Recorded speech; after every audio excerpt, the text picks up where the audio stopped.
How dare you step onto my property without permission? I was yelling into my phone, absolutely fuming. On the other end was Cheryl Matthews, our smug, power-hungry HOA president, letting me know, with this disgusting air of superiority, that my lake cabin had been chosen as the venue for some VIP welcome party. My private cabin. And they hadn't even bothered to ask. The email she'd sent wasn't a request. It was a demand. Plain and cold.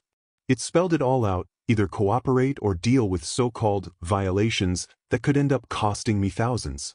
The whole thing was wrapped in thinly disguised threats, like I didn't know exactly what they were doing. What Cheryl didn't realize was that this peaceful little cabin of mine, it's more than just some weekend getaway. I'd spent years updating it, and let's just say, it's got a few advanced features nobody knows about. I'd never had a reason to use them until now. Where do you think I'm watching from? Let me know in the comments, because what's coming next, when this entitled HOA president and her high society pals waltz right into a cabin wired with silent traps, they'll never see it coming. And trust me, you're gonna love watching this revenge unfold. That morning had started off just like any other in Pine Lake Estates. I was working remotely from the cabin, soaking in the calm that had made me fall in love with this place 3 years back. It's tucked into the best spot on the lake, where the view stretches across sparkling water and tree-covered mountains. I'd poured my heart into fixing the place up. Modern tech on the inside, rustic charm on the outside, the kind of blend that just feels right. Cozy but smart. As I sipped my coffee, my eyes landed on the framed picture of my wife, Rachel. It sits right there on my desk. She passed away a couple years ago. Before she got sick, I told her, I'm gonna build us the perfect escape. This cabin? It was that promise. It still feels like she's here sometimes. Then I heard the chime from my laptop. A new email.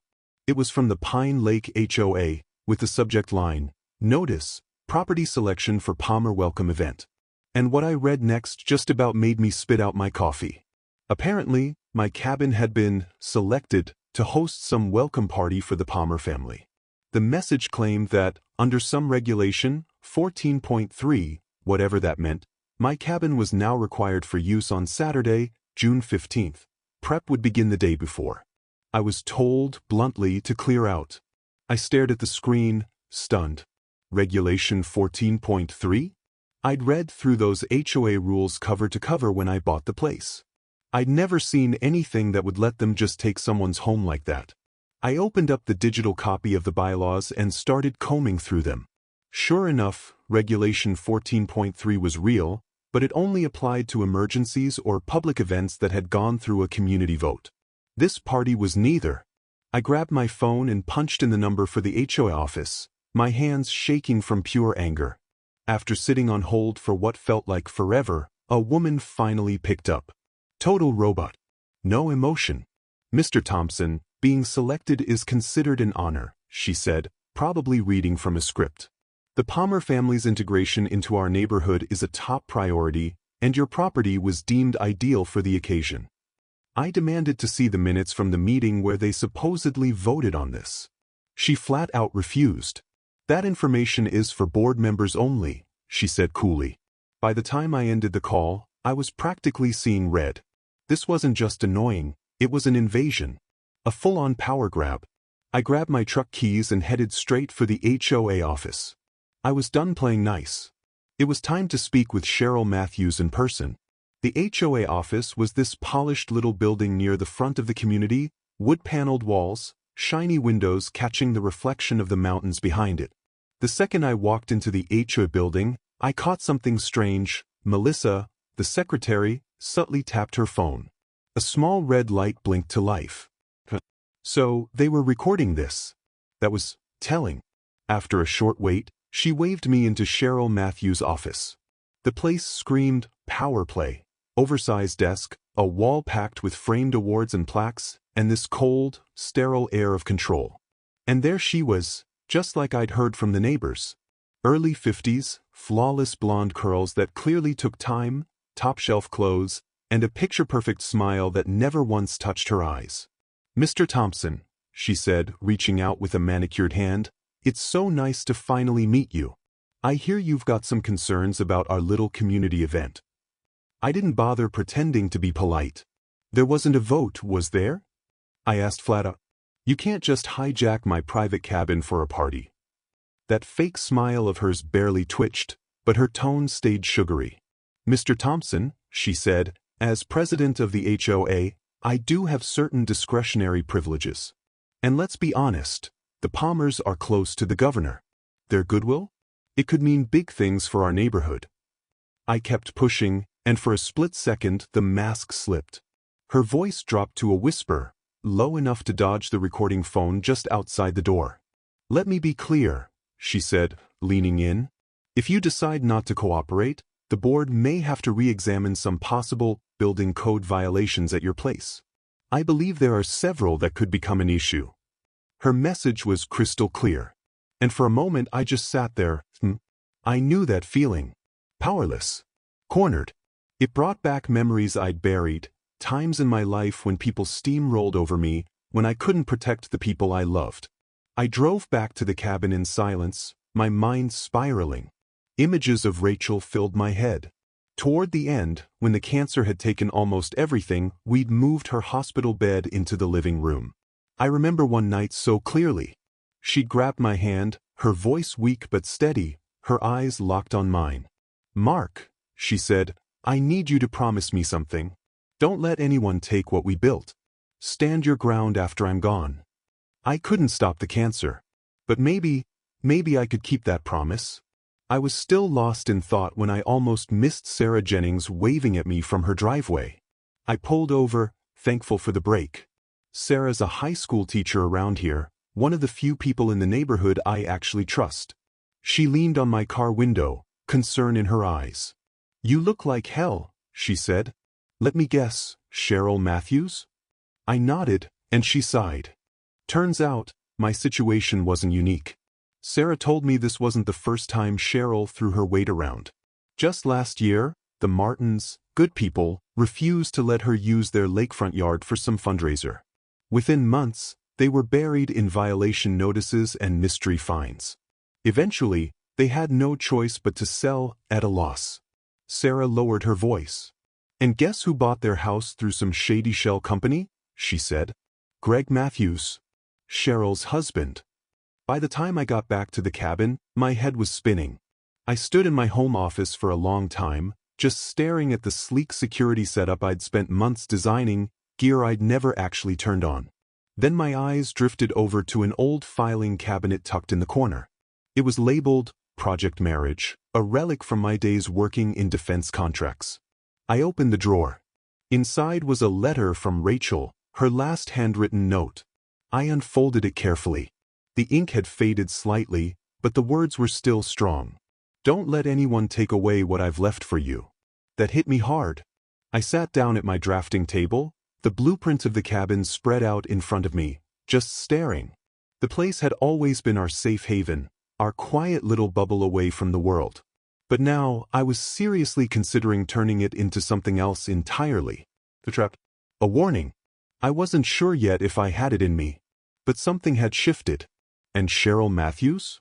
She was about to find out this cabin wasn't as welcoming as it looked. I opened the old Project Mirror filing cabinet and blew off a thick layer of dust.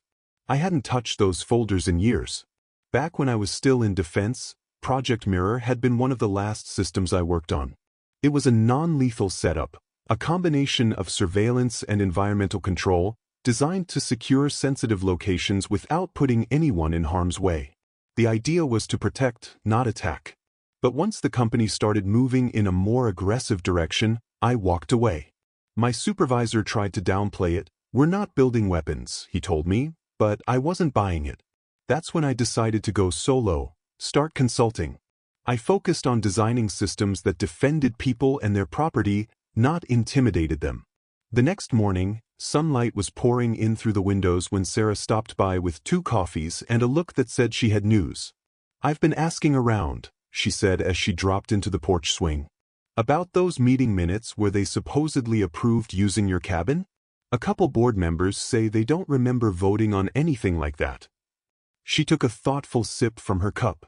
I'm starting to think Cheryl might have faked the records.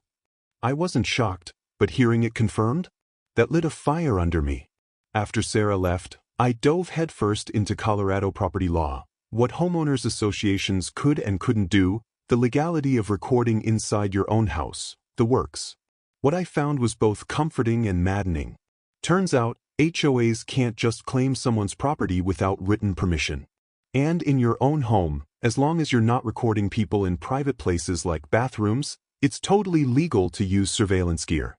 Just to be sure, I called up an old friend from law school, now a real estate attorney, and ran the whole plan by him. He confirmed I was still well within the law. That afternoon, I got the official itinerary for the Palmer party. It came with a list of suggested modifications to make my cabin more event-appropriate. Almost immediately after that, my phone rang. Cheryl and her team wanted to do a walkthrough. 2 hours later, they showed up. Cheryl, her event planner, Harold Benson, the property manager, and, interestingly, Greg Matthews, her husband, who lingered in the background, looking like he wanted to be anywhere else. As they came up the steps, I watched them on my security feed, taking note of their body language. Greg looked especially uneasy, like he wasn't quite on board. When I opened the door, Cheryl barely looked at me before pushing inside, her eyes already scanning the space like she owned it. "This furniture'll have to go," she said, pointing at a custom bookcase I built myself. "And these personal items? Too cluttered." She was talking about the small wooden box that holds Rachel's keepsakes. My jaw tightened, but I kept it together. As she kept barking orders and tossing around redesign ideas, I watched Greg. Every time she made some outrageous demand, his eyes flicked around with a mix of embarrassment and discomfort. Meanwhile, I took mental notes. Every insult, every order, every dismissive comment. I filed them away. They'd come in handy soon enough. As they left, Cheryl turned back and said, "I'll be sending a list of improvements you'll need to make. We have to get the place ready for the Palmers." I nodded, then went straight to work.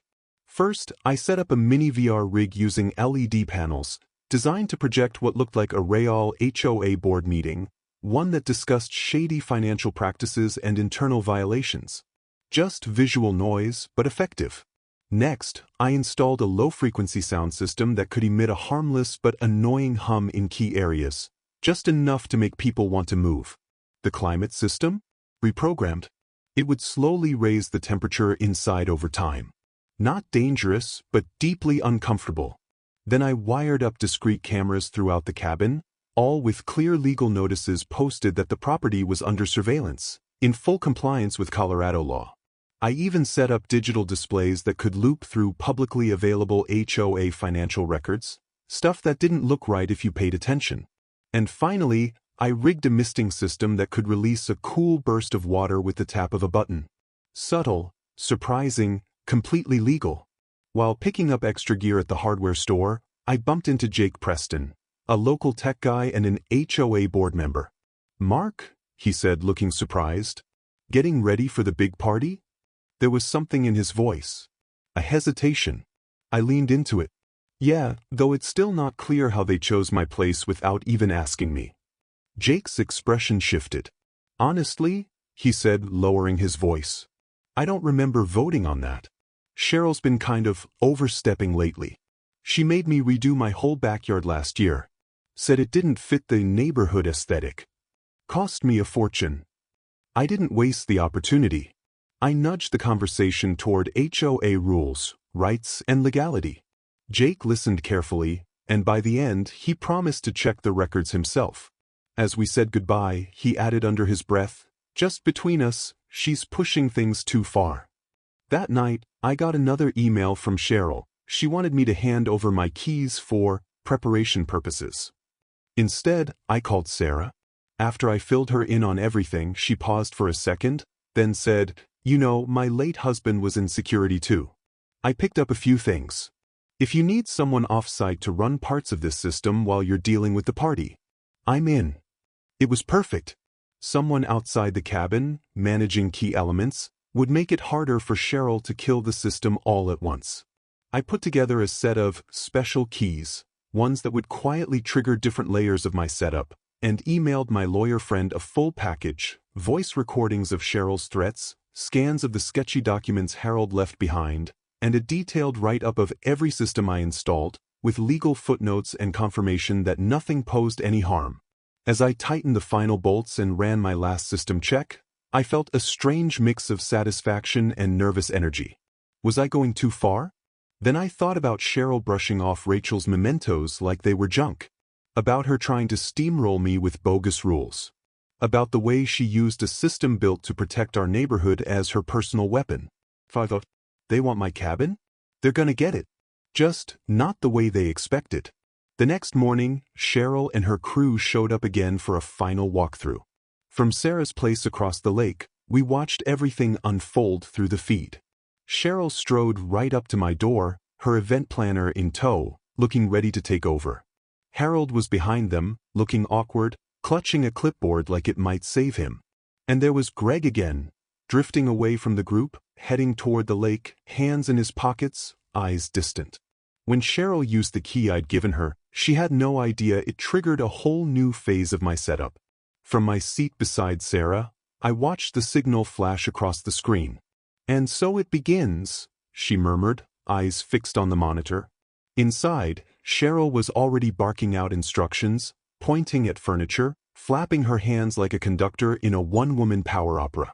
"This whole wall of shelves has to go," Cheryl announced, waving her hand toward the built-ins that held my engineering books and Rachel's favorite novels. She didn't even blink. "And these photographs, remove them. They're not appropriate for a formal event." Harold scribbled everything down without argument, though I noticed his eyes drop to the floor every time Cheryl barked another one of her ridiculous orders. Then she walked over to a framed picture, one of me and Rachel, taken on our last vacation together before her diagnosis. She held it up like it was a knick-knack from a garage sale and handed it to Harold. "Put this somewhere out of sight," she said. That was it. Time to start phase 1. I triggered the low-frequency sound system, something subtle, barely noticeable, but just irritating enough to mess with you. The kind of sound that crawls under your skin and won't let go. It didn't take long. Cheryl's mood started to shift. She looked around, confused but couldn't pin down why. When Harold asked a simple question about furniture layout, she snapped at him.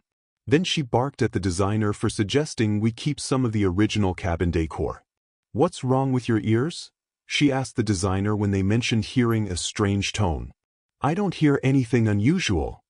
But I could see it, the rapid blinking, the tensing jaw. I'd seen those signs plenty of times during project mirror testing. I nudged the sound just a little higher. Her pacing grew erratic, the inspection turned sloppy. She couldn't focus, and it was working exactly as I'd hoped. Then she hit the locked door to my home office. "What's in here?" she demanded, yanking at the handle. Harold checked his notes. Mr. Thompson specifically stated this room contains sensitive equipment. "It's off limits." Her cheeks flushed with frustration. "Nothing is off limits," she snapped. "This is a community event. We need access to every room." She pulled out her phone and called me. No small talk. Just barking orders. "We need that room cleared for catering." I calmly explained the office held confidential client files and gear that couldn't be disturbed. "I'll have someone break the lock if I have to," she threatened. Time for trap 2. I remotely raised the temperature by 5 degrees. Not enough to trigger any alarms, just enough to turn the place into a slow-cooking oven. Soon, the event designer had taken off her jacket. Harold was constantly wiping sweat from his forehead. Cheryl, still in her fancy wool blazer, was visibly sweating, but refusing to admit it. She marched back to my office door, dead set on getting in. So I hit the third trigger. From behind the door came a series of electronic beeps and mechanical whirs, just enough to suggest sensitive tech or equipment powering up. "What is that?" the event designer asked, clearly on edge. Harold took a step back. "Mr. Thompson said he works in defense," he muttered. "Maybe we should." Cheryl cut him off, but the cracks in her confidence were starting to show. Between the heat, the noise, and the subtle hum still buzzing under her skin, she was unraveling. "Perfect." I drove back to the cabin and walked in like I hadn't expected them, though we all knew this walkthrough was scheduled. "Everything okay in here?" I asked, keeping my voice light, watching Cheryl's flushed face and damp hairline. She straightened up quickly, smoothing her blazer, trying to regain control. "There's something wrong with your heat," she said. "And your wiring too. This place isn't ready for guests." I walked over to the thermostat, looked it over, and shrugged. "Seems fine. Might just be the body heat with so many people inside." Then I turned to her, letting my tone shift. "I've been doing some reading, Cheryl. HOA guidelines. And honestly, I'm not sure you have the authority to use my property like this." That tight smile of hers vanished. "Mr. Thompson," she said coldly, "I'd hate for the board to discover code violations during an inspection. Those can get expensive." While she continued her little power trip in the living room, I drifted into the kitchen, where Harold was standing alone, looking uneasy. He glanced around to make sure she wasn't listening. Then he leaned in slightly and spoke just above a whisper. "Greg told me to stay out of it," he said. "But I've lived here too long to ignore what's going on." I gave him a raised eyebrow, silently urging him to go on. "She's not following protocol," he muttered. "Votes are supposed to be public, but lately, things have gotten shady." He hesitated, then added in a near whisper, "Last quarter's financials? Some of the numbers don't line up. Administrative costs with no receipts. Money moving into places it shouldn't." And just like that, everything I'd suspected became real.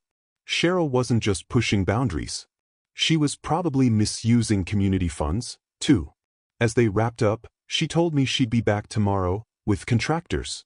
I smiled, nodded, showed them to the door. But as they walked out, Harold purposely lagged behind. Just before stepping outside, he dropped a folder on the table near the door. "I can't stand her perfume anymore," he muttered, then followed the others out. As soon as they were gone, I opened the folder. Inside were HOA financial records and copies of meeting minutes that looked doctored. Finally, a smoking gun. I sat at my desk, flipping through page after page. A pattern began to emerge. Withdrawals labeled as community projects lined up suspiciously with the dates of Cheryl's vacations. Vendor payments had gone to companies that didn't even exist when I searched them. I called Sarah to verify some of the info. She didn't hesitate. "She forced the Richardsons out last year," she said, "all because they questioned her about the holiday lights budget. After that, they were getting fined every week, for everything. Mailbox color, grass height, even the way they rolled out their trash cans. Eventually, they packed up and left. The deeper I dug, the angrier I got. This wasn't just about my cabin anymore. Cheryl was a wrecking ball aimed straight at anyone who stood in her way. Around midnight, I found myself sitting at my desk with Rachel's final letter in my hands. I'd read it so many times, the paper had gone soft at the edges. "I know you hate confrontation, Tom," she'd written, "but people can't just be pushed around. This cabin, this dream, it matters. Protect it." I looked up at her photo, remembering the last night we spent here together, before the hospital stays and the silence. She'd promised she would beat it. I'd promised I'd finish the cabin. She didn't get her miracle, but I'd kept my word. And now I had to protect what was left of it. That night, I went to work fine-tuning everything. The VR panels were updated to display fake HOA meetings, showing shady financials and regulation violations. The sound system was dialed in to trigger certain recordings at just the right moments.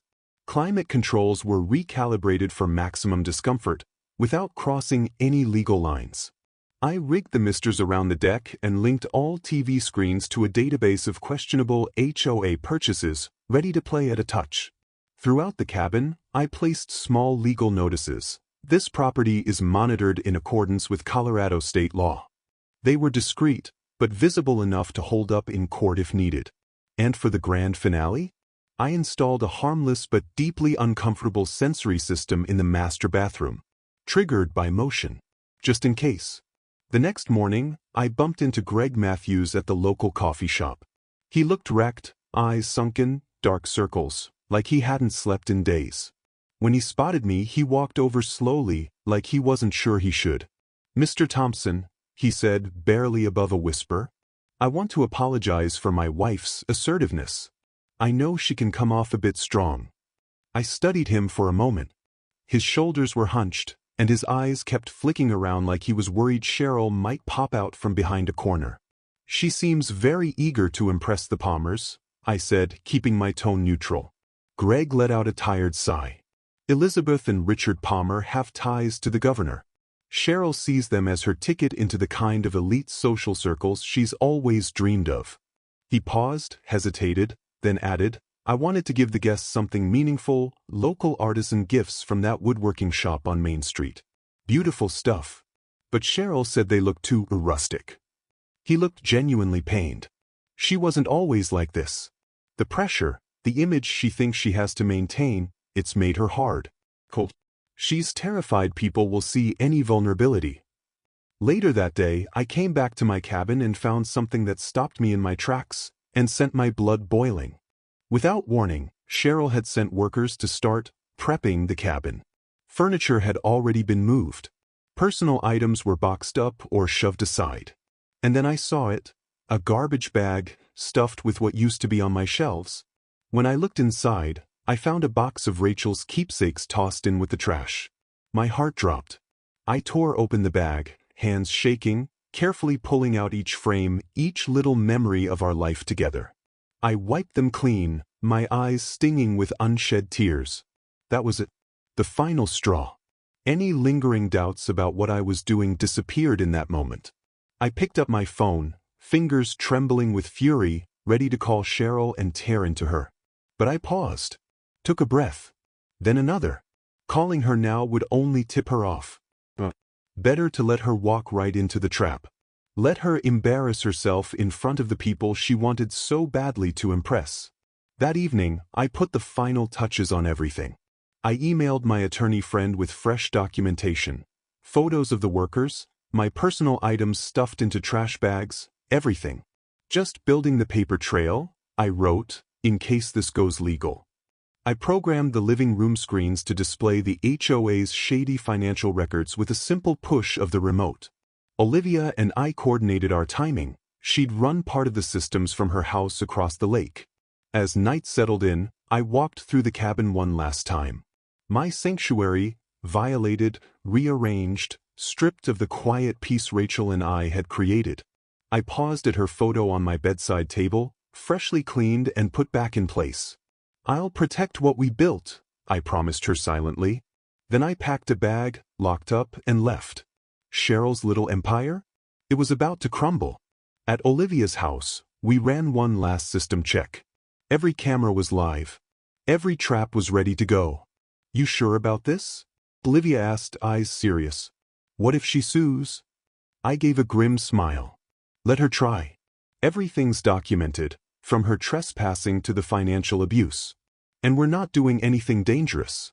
Just uncomfortable." Olivia's lips curled into a grin. "Then let's give Cheryl Matthews a party she'll never forget." That night, I lay on her guest bed, wide awake, staring at the ceiling. Tomorrow, Cheryl would finally get the attention she'd been craving. Just not in the way she planned. The next morning was clear and bright, as if even the weather approved of what we were about to do. From Olivia's living room, we watched through the camera feed as caterers, decorators, and assistants swarmed my cabin, turning it into Cheryl's picture-perfect dream. She was in full production mode. Olivia, turns out, was more than just moral support. She was a tech genius. "My husband taught me everything," she said, her fingers flying across the keyboard. "After he passed, I kept it up. Makes me feel close to him." I nodded, feeling that deeply. By 3 p.m., the guests started rolling in, board members, local business owners, and finally, the stars of the show, Elizabeth and Richard Palmer. The Palmers were polished, mid-50s, dressed in quiet wealth.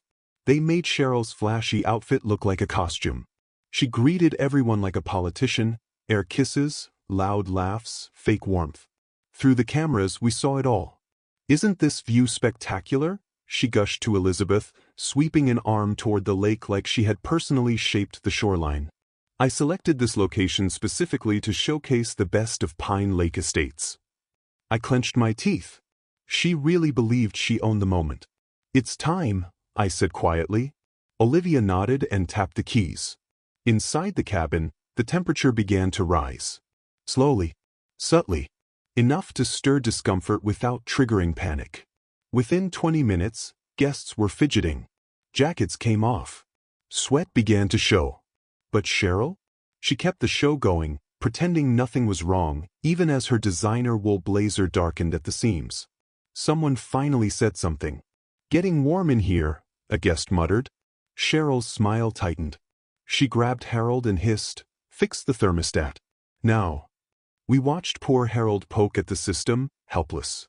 Cheryl's fluster level started to rise with the heat.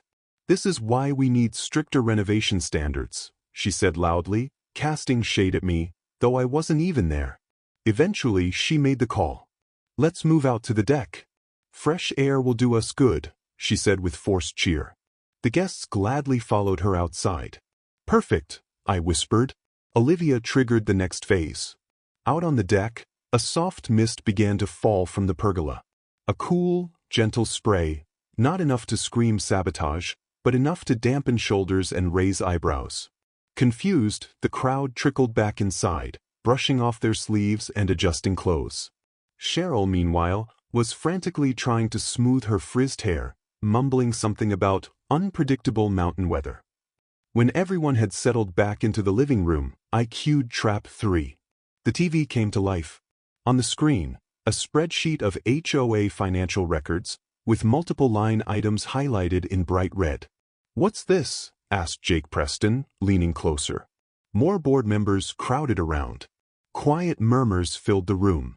Cheryl lunged for the remote, frantically pressing buttons.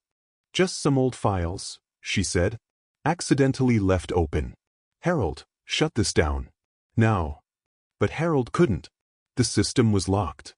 And the numbers, $30,000 administrative supplies, in 3 months, weren't going anywhere. Jake had already pulled out his phone, snapping photos of the screen. "That seems like a lot for office supplies," Elizabeth Palmer said, exchanging a look with her husband. Cheryl's face was starting to crack. "This is clearly a glitch," she said, her voice too loud.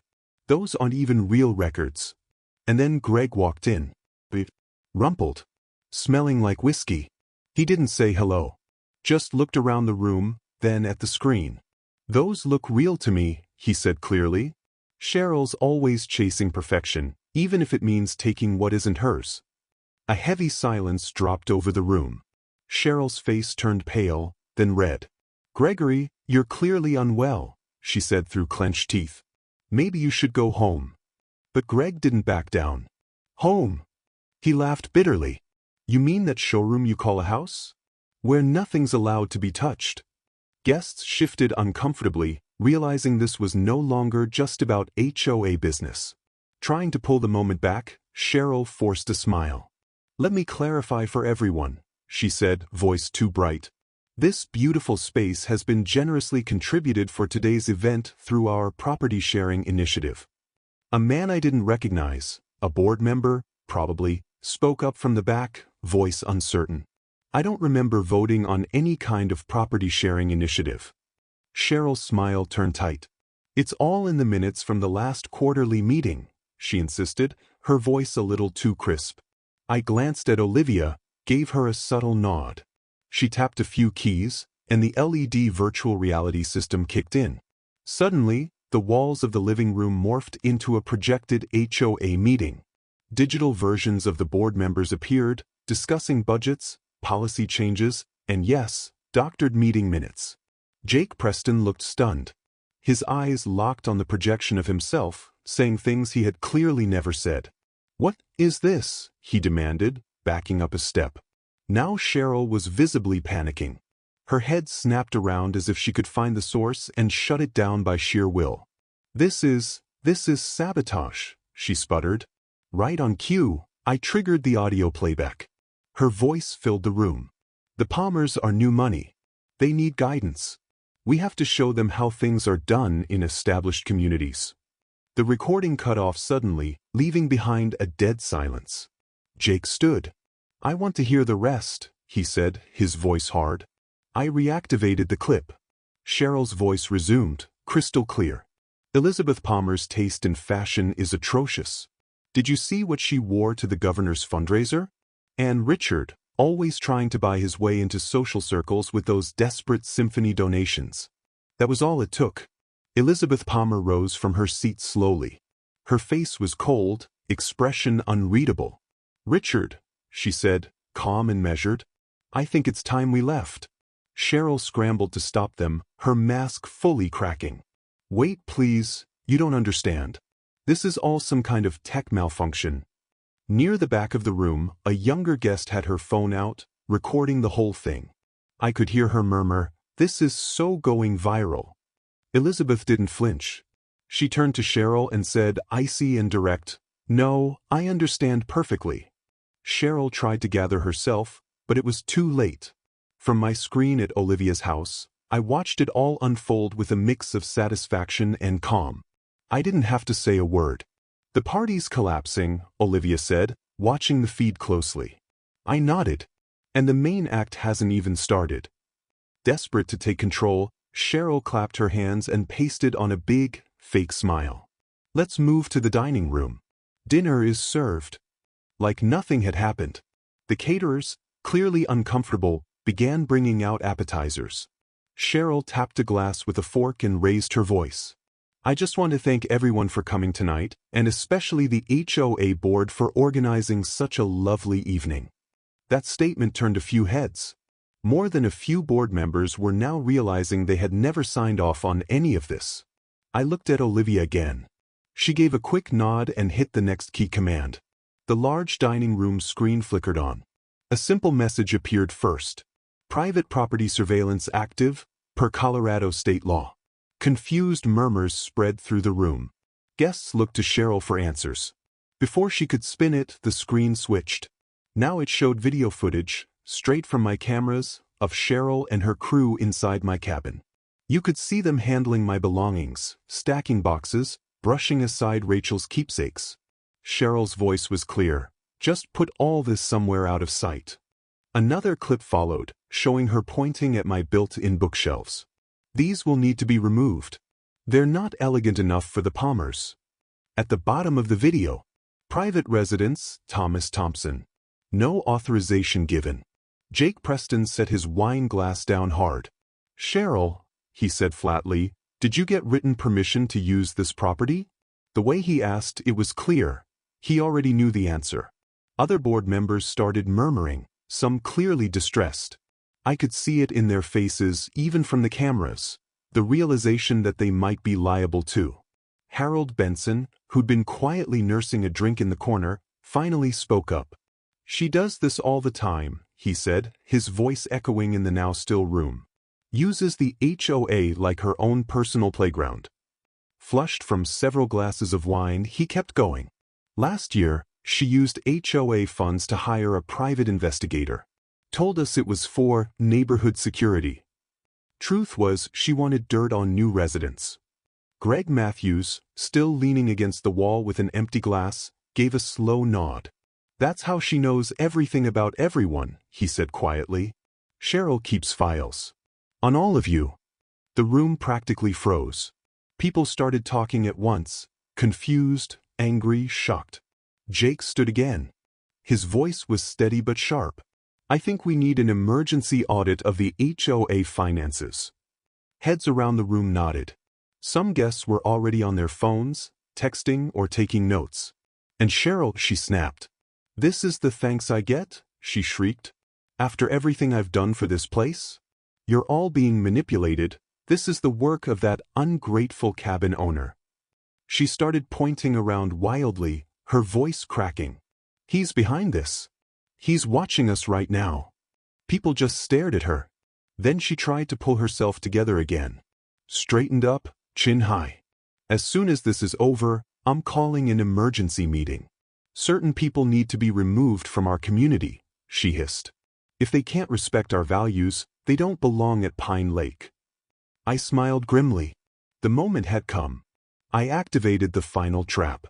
A gentle mist of water descended from the ceiling, concentrated right where Cheryl stood. It avoided the Palmers and the board members completely. Cheryl shrieked, spinning in place, batting at the air like she was being attacked. Her designer outfit darkened. Her hair frizzed and flattened under the moisture. Guests backed away quickly. Some were holding in laughter. The young woman filming earlier gasped, then laughed. This is definitely hitting TikTok. Total chaos. Guests started leaving in a rush, some carrying their plates, others just grabbing coats and bolting. Drinks, purses, jackets, left behind in the panic. And Cheryl? She was still screaming, makeup streaked, hair matted, soaked from head to toe. Through it all, she shouted wild accusations, her voice hoarse and breaking. Then, finally, a voice cut through it all like a knife. Elizabeth Palmer. Is this how you treat your neighbors? She asked, calm but cold. Everything stopped. Even Cheryl froze. Elizabeth's voice was like ice. Taking their homes without permission. Speaking about them behind their backs. Threatening them when they don't obey your every whim. Jake Preston stepped forward, holding up his phone like evidence. I've received an email from Thomas Thompson, Jake Preston announced to the room, holding up his phone. It includes evidence that the meeting minutes for this event were completely fabricated. He paused, letting that sink in. There are also serious questions about financial misconduct that need to be addressed, right away. Board members exchanged looks. Some were already huddled in small circles, whispering, making plans. I move for an emergency board meeting first thing tomorrow morning, someone called out. Seconded. Another replied immediately. Greg Matthews, who had been leaning silently against the wall, finally pushed off from it and stepped forward. His voice was low, slightly slurred, but clear. I've had enough, he said. Years of covering for her. Years of watching her walk over everyone just to feel powerful. He looked around the room.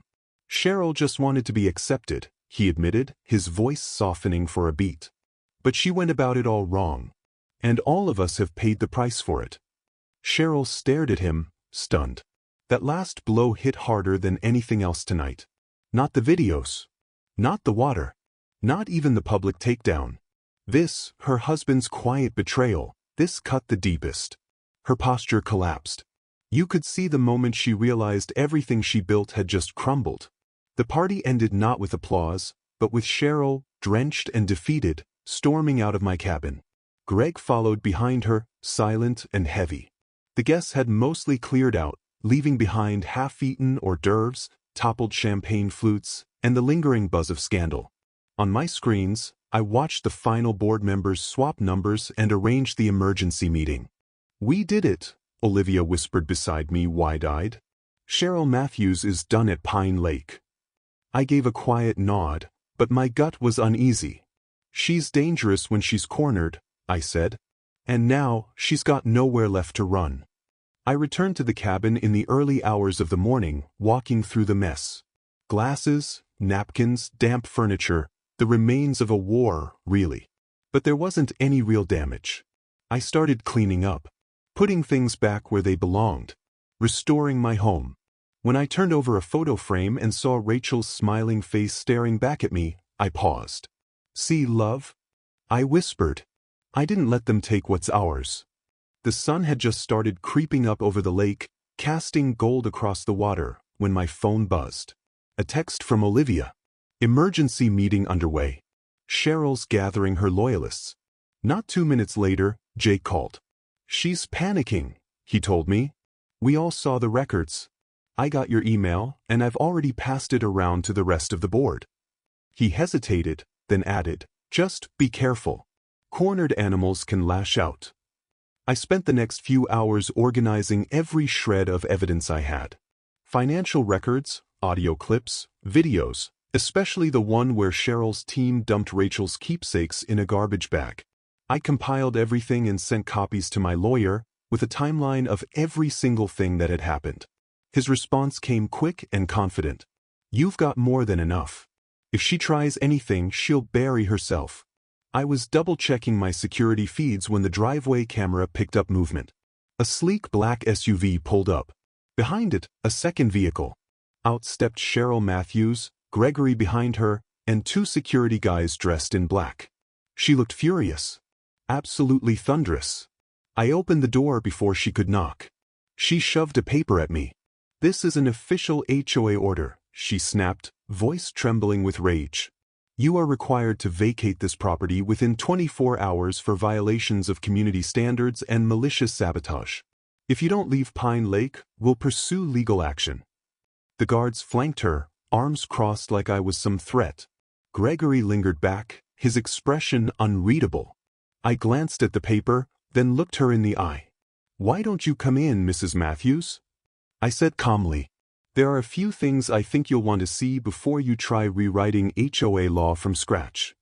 She hesitated, thrown off by my tone, but finally nodded and motioned for the guards to stay outside. Once we were inside, I sat down at my workstation and fired up the screen. "I've prepared a detailed file," I said casually, like I was showing someone a slideshow from vacation. "Here's a side-by-side of the original meeting minutes and the doctored ones." Cheryl stayed silent as I clicked through the files. "And here," I added, "is the video of you admitting to using HOA funds for personal expenses." I paused, turning toward her. "That's just the beginning. There's more documentation of your harassment of residents, misuse of HOA resources, even investigations into neighbors without cause." I motioned to the small notices posted around the cabin. "This property is monitored according to Colorado law," I reminded her. "That includes everything from your threats yesterday to what you just tried to pull today." Then I played the clip, the one of her team tossing Rachel's mementos into that trash bag. I didn't say anything at first. I didn't have to.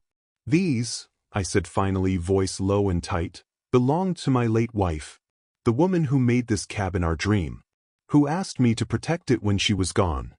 For the first time I saw it. A crack in Cheryl's armor. Maybe it was guilt. Maybe it was shame. But it was there, for just a second. Then she shoved it down. "You can't prove any of this would hold up in court," she snapped. But even she didn't believe it. And that's when Greg stepped forward. "It's over, Cheryl," he said, his voice quiet but firm. "I can't do this anymore." It earned to me. "I've known for a long time," he admitted. "I've seen what she's done, how she twisted the rules, bullied the board, and scared people into silence. I helped Harold collect those documents. I gave them to you." Cheryl blinked at him like he'd struck her. "You betrayed me," she whispered. Greg just shook his head. "No, Cheryl. You betrayed everyone else." And then came the knock at the door. I opened it to find Jake, Olivia, a few board members, and, surprisingly, Elizabeth Palmer. "We figured we'd find you here," Jake said. He handed Cheryl an envelope. "This morning, the board held an emergency session. You've been removed as HOA president, effective immediately. Pending investigation." He nodded toward me. "We've also voted to issue a formal apology to Mr. Thompson for the unauthorized use of his property. The HOA will cover all damages." Elizabeth stepped forward. "I've decided to join the board," she said, "because I've been treated like I didn't belong to. And I think it's time this community got a fresh start." Cheryl looked around the room, desperate for support. But there was none. "I gave everything to this place," she said, voice cracking. "I just wanted to be respected." No one knew what to say. Greg stepped closer, gently placing a hand on her shoulder, the first real sign of tenderness I'd ever seen between them. "It's time to go home, Cheryl," he said quietly. Weeks passed. The cabin was back to the way it should be. The HOA paid for cleanup and repairs. Under new leadership, they rewrote the rules. More transparency, more respect for homeowners. Cheryl and Greg sold their house and left. But before they did, I got a handwritten letter from Greg. Standing up to Cheryl was the first step to getting free. "Thank you, for both of us." I hosted a quiet get-together at the cabin. Olivia, Jake, a few others who had stood up when it counted. As we sipped drinks on the deck, Olivia raised her glass. "To Tom," she said with a grin. "The man whose traps built a better neighborhood." That night, after everyone left, I sat alone on the porch swing Rachel and I built together. The lake shimmered gold and pink in the fading light, just like it did the day we first saw it. I could almost feel her beside me. I could almost hear her laugh in the wind. "I kept my promise," I whispered. "This place is still ours." I dismantled the traps. Restored the peace. All that remained was the camera system, just in case. As I leaned back, my phone chimed. An email. Someone from another community asking how to handle their own power-hungry HOA president. Attached was a podcast clip, an interview with a woman from Colorado who said she'd been taken down by tech in a lakeside cabin. I smiled. Maybe Project Mirror still had a purpose after all. Helping people protect what matters. Their homes. Their memories. Their peace. Sometimes justice shows up in ways no one expects.